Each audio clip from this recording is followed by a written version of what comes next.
gentlemen, boys and girls, children of all ages, welcome to Robert Sports Show. WWE Monday Night Raw, January 4th review, first Raw of the season.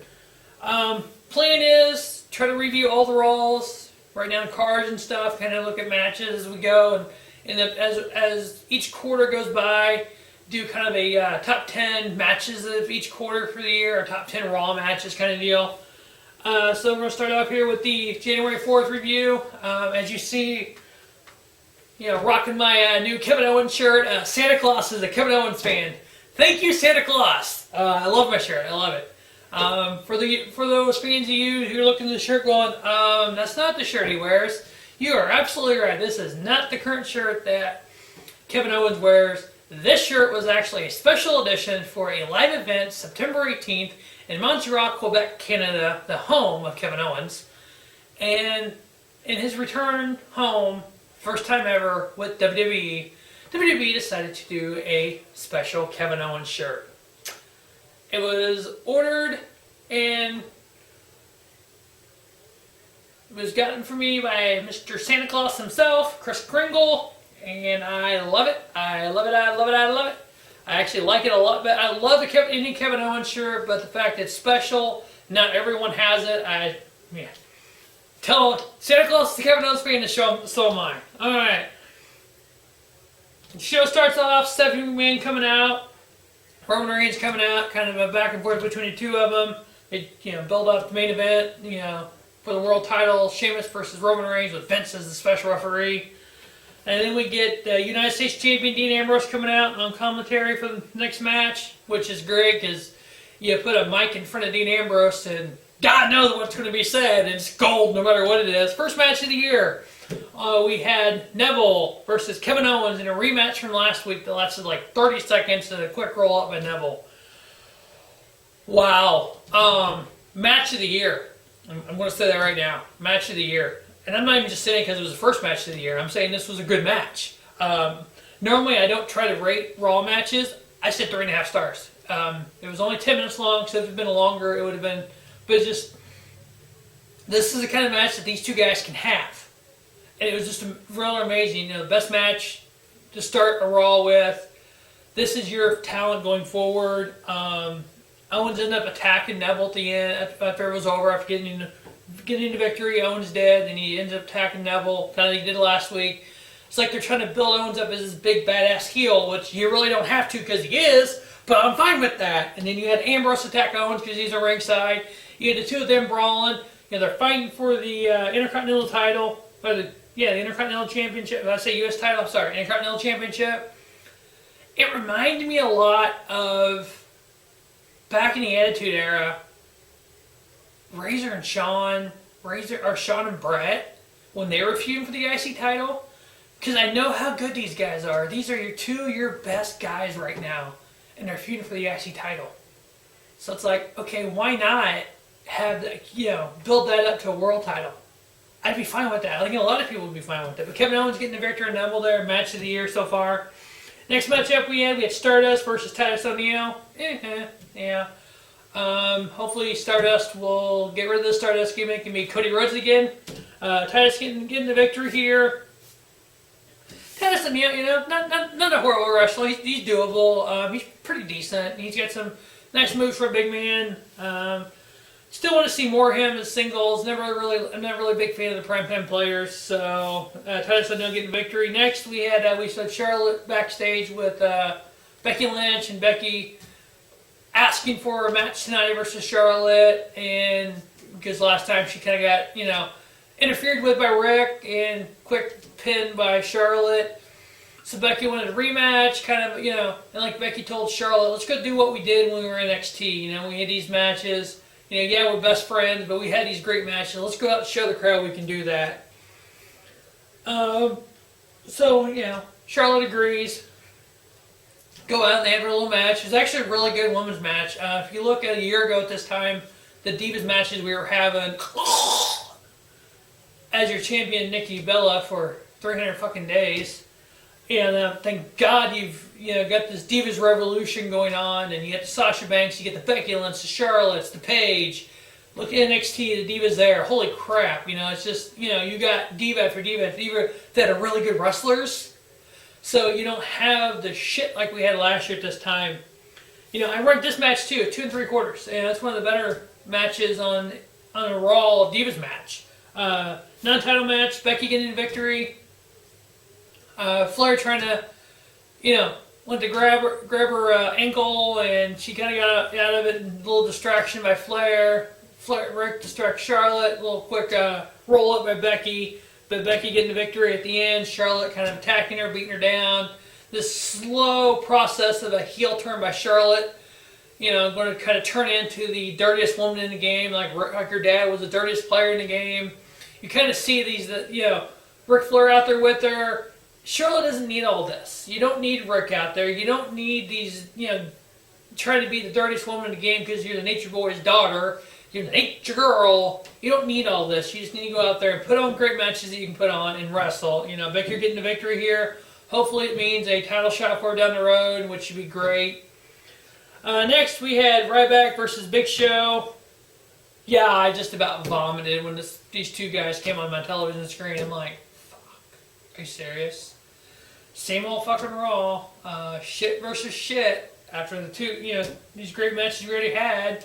Well, Ryback got attacked by the little family, little Wyatt family, little Wyatt action. Wyatt's come out, attack Ryback. We're like, oh fuck, really? He's done this before. I know Ryback and Bray Wyatt were feuding on house shows. It's like, great, I don't want to fucking see this.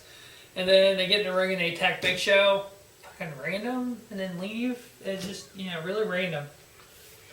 Okay, see where that goes. Unfortunately, it doesn't look like it's going to be good. I've been watching some old WWE Network. I've been watching, the current one I'm in the middle of watching is WCW World War III from 1996. Actually, the Big Show could wrestle back then. It's kind of amazing. He had a match with Jeff Jarrett I just watched on this pay-per-view, and oh my god. Big Show, doing drop kicks and all this. If you want to see what the Giant, then known as, could actually do in the ring, go watch old WCW stuff. What he does now is just like, it's just like, fuck, it's horrible. But he could actually wrestle back then, so you might want to check that out. Next on the card here, show whatever, we had a tag match. We had the League of Nations, Rusev, the U.S. champion, Alberto Del Rio, versus the Usos. Really nothing to brag about, nothing big, just typical tag match. The heel team, the League of Nations, getting the victory here. Pretty much all it was. I did read something online that initially when they came up with the League of Nations idea, Kevin Owens was supposed to be the leader of it. Thank God they went against that, and he was sick that day. He was sick from work, and he missed out on being the leader of the League of Nations. Hell, thanking God, hallelujah. That would have brought him fucking down. Next, we had random match. We had Dolph Ziggler, who Shawn Michaels said on the Stone Cold podcast is a young version of himself. Shawn Michaels said this. I'm good with that. Shawn and Stone Cold at podcast. If you've never checked that out, you got to check it out. I really don't watch much of that stuff on the network. I'm starting to watch more lately. I watched the entire podcast, and Stone Cold asked Shawn, "Who you think? What guys today would you think are like you, or who the top guys are today?" First thing out of his mouth was Seth Rollins. Yeah. Dolph Ziggler reminds me a lot of me when I was young. Shawn said this. I'm like, oh, okay. Super kicking on. I get it. Like Shawn said, people are comparing you to me. Go this way with it. You already got that point. Now go off of that. Be your own guy. He really likes Dean Ambrose. Okay, I'm fine with this so far. I'm right with you there, Shawn. And then he said, Bray Wyatt could be the next Undertaker. Okay, I'm still on board. So I guess my thought process is the same as Hall of Fame Shawn Michaels. Next we had Dolph Ziggler. Yeah, Shawn Michaels wannabe, super kick. Love Dolph, love me some Dolph. Versus Heath Slater. Oh fuck. And this put together 4 guys. They started doing this last week. I guess 4 nobodies who've been shit on, who vast majority had no fucking talent. We had Heath Slater coming out with Bo Dallas and Adam Rose and Curtis Axel. I like Curtis Axel. He's got talent. He can't talk, but he's got in-ring talent. He's the most talented among these four pieces of shit. I have an idea. Bring Zeb Coulter in. Put him with Curtis Axel. Let Curtis Axel go out and wrestle. Let Zeb Coulter talk for him. But you put him with fucking Heath Slater. Heath Slater getting the victory over Dolph Ziggler on Raw.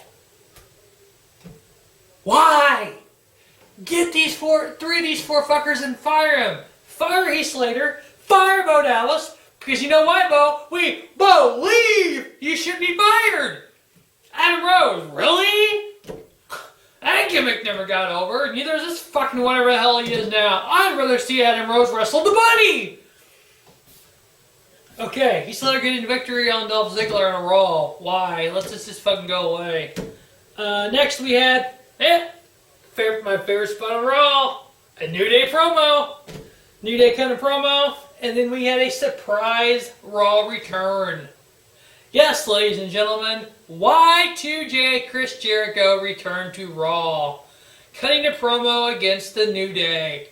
Okay, all night long, let's do it. Chris Jericho, who is better than him on the mic? New Day, Jericho, New Day, New Day, everybody else. Jericho coming out and saying he's going to be part of the 30-man Royal Rumble. Okay, I'm way good with that. I'm like, let's see. Jericho wins the Rumble. Jericho versus Dean Ambrose. Okay, please. Jericho versus Kevin Owens. Oh my God. Okay. Yeah, I'm good with that. Jericho versus Dolph Ziggler.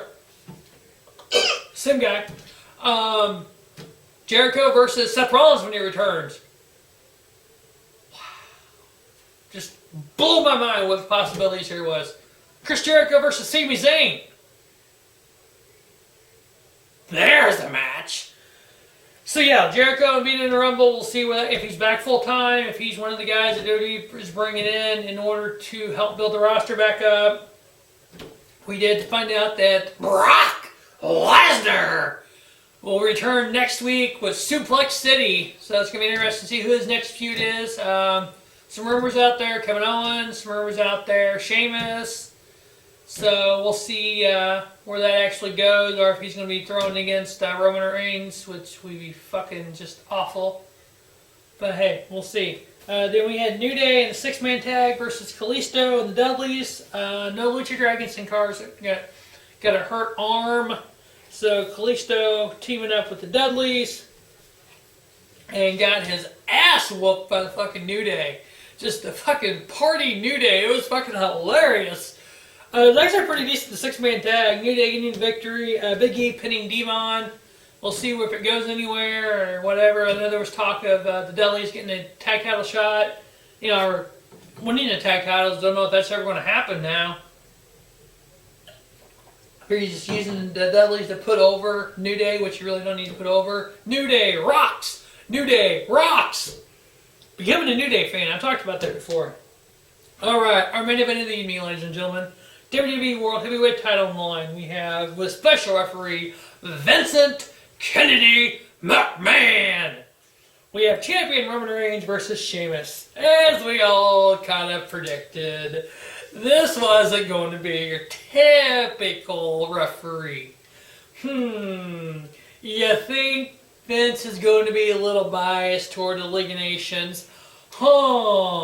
Unless you've been living under a rock for the last 30 years, you kind of knew the way Vince was going to go. Early on, some pins. Sheamus, when he counts for Sheamus, boom, boom, real quick, 2 counts. When he counts for Roman Reigns, 1, 2. Yeah, the greatest part was about 3/4 of the way through the match. There was a spear, then a Superman punch. He got Sheamus pretty good. And Vince goes, 1, 2.